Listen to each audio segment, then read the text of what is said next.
तक हम गुलामी करेंगे इन पार्टियों की? क्या आप कांग्रेस के गुलाम हैं?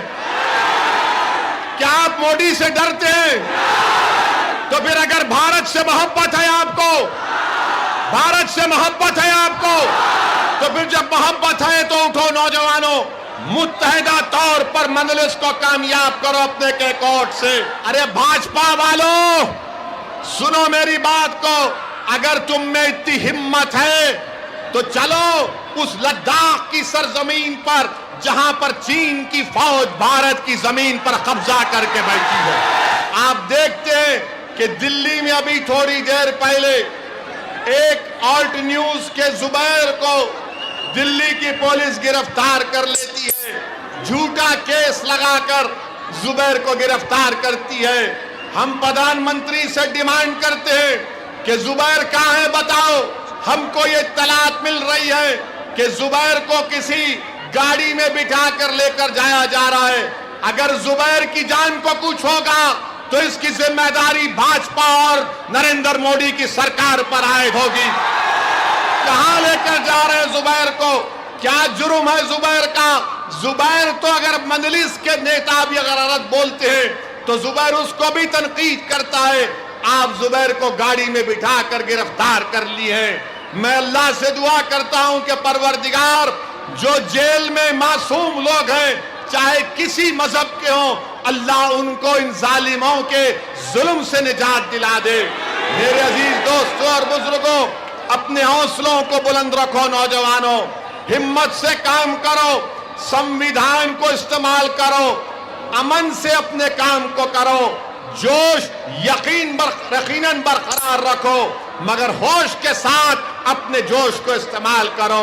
कभी भी याद रखो मेरी इस बात को, अगर आपको कामयाब होना है तो वायलेंस से, तशद्दुद से आप कामयाब नहीं हो सकते। अगर आपको अपने मसाइल को हल करना है तो वोट की ताकत को इस्तेमाल करो। तुम वोट डालो मजलिस को, मैं तुमसे वादा कर रहा हूं ये तशद्दुद खत्म होगा। तुम मजलिस को वोट डालो, मैं तुमसे वादा कर रहा हूं जुल्म खत्म होगा।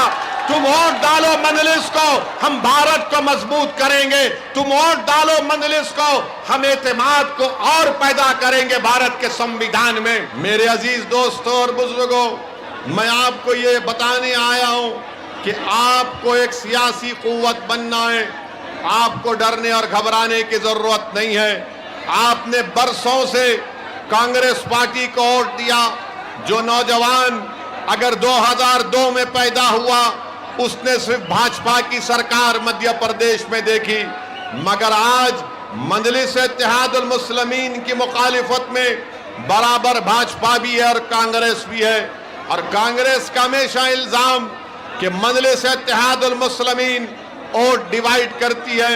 मैं कांग्रेस के जिम्मेदारों से पूछना चाहता हूं, मैं मोहतरम कमलनाथ से पूछना चाहता हूं, मैं वो दिग्गज राजा से पूछना चाहता हूं कि बताओ, यहां पर पिछले विधानसभा के चुनाव में मध्य प्रदेश की जनता ने कांग्रेस को सत्ता दी, तो कांग्रेस के 20 से ज्यादा विधायक क्यों कांग्रेस को छोड़कर भाजपा में चले गए? कांग्रेस का बहुत बड़ा नेता जिसका नाम सिंधिया है, वो कांग्रेस को छोड़कर भाजपा में चले गए। अगर तुम्हारे 20-20 विधायक कांग्रेस को छोड़कर भाजपा में चले जाते हैं, अगर सिंधिया कांग्रेस को खुदाफिज कहकर मोदी के गोद में बैठकर चाय पीती है, तो बताओ इसका जिम्मेदार कौन है? इसका जिम्मेदार ओवैसी है या इसका जिम्मेदार कमलनाथ और कांग्रेस पार्टी है? मेरे अजीज दोस्तों और बुजुर्गों, मेरी इस बात को जहन नशीन कर लीजिए कि आप में इतनी ताकत नहीं है कि आप किसी पार्टी को सत्ता में आने से रोक सकते हैं। आप में इतनी ताकत जरूर है कि अगर आप मुत्तहिद हो जाएंगे तो आप अपने वोट से, अपने सियासी शऊर की बुनियाद पर मजलिस इत्तेहादुल मुस्लिमीन के नुमाइंदों को यहां पर कॉरपोरेटर भी बना सकेंगे, यहां से उनको विधानसभा में एमएलए बनाकर भिजा सकेंगे। लोग पूछते हैं कि मजलिस का अगर उम्मीदवार जीत जाएगा तो क्या होगा। मैं उनसे कहता हूं कि तुमने 25 साल से क्या उखाड़ लिया जो आज मजलिस से पूछ रहे हो। तुमने क्या कौन सा काम किया बताओ हमको। सिर्फ वोट हासिल करते हैं और वोट हासिल करने के बाद यही कमलनाथ का एक वीडियो आया था असेंबली या पार्लियामेंट के इलेक्शन में। कमलनाथ कह रहे थे, मुसलमानों से कह रहे थे कि आप खामोश हो जाओ, आप खामोश हो जाओ। आज असदुद्दीन ओवैसी जबलपुर को आकर आपसे कह रहा है कि खामोश नहीं रहना है, शोर मचाना है, आवाज उठाना है। और याद रखिए, जो कौम, जो समाज खामोश हो जाता है वो जिंदा नहीं कहलाता, वो मुर्दा कहलाता है। तो अब खामोशी को तोड़ना है, सन्नाटे को तोड़ना है और आपको इस अंधेरे में, इस फिरका परस्ती के अंधेरे में, इस नफरत के अंधेरे में आपको एक चिराग जलाना है। वो चिराग उसी वक्त जलेगा जब आप इत्तेहाद को मजबूत करेंगे। भाजपा की सरकार सेंधवा में, खरगोन में जुल्म किया और घरों को तोड़ दिया। याद रखो भाजपा वालों, इख्तिदार इंदिरा गांधी के पास भी नहीं रहा। याद रखो भाजपा वालों, इख्तिदार नेहरू के पास भी नहीं रहा।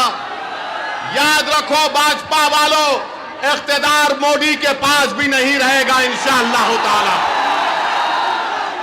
इख्तिदार के नशे में डूबकर अगर आप किसी गरीब का घर तोड़ रहे हैं तो डरो उस गरीब की हाय से, डरो उस गरीब की तकलीफ से।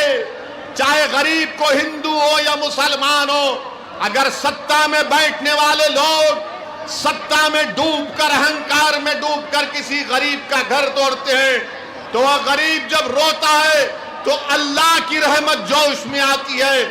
और इंशाअल्लाह ताला आप देखेंगे कि जिन्होंने जुल्म किया है अल्लाह सुब्हानहू ताला इंसाफ करेगा।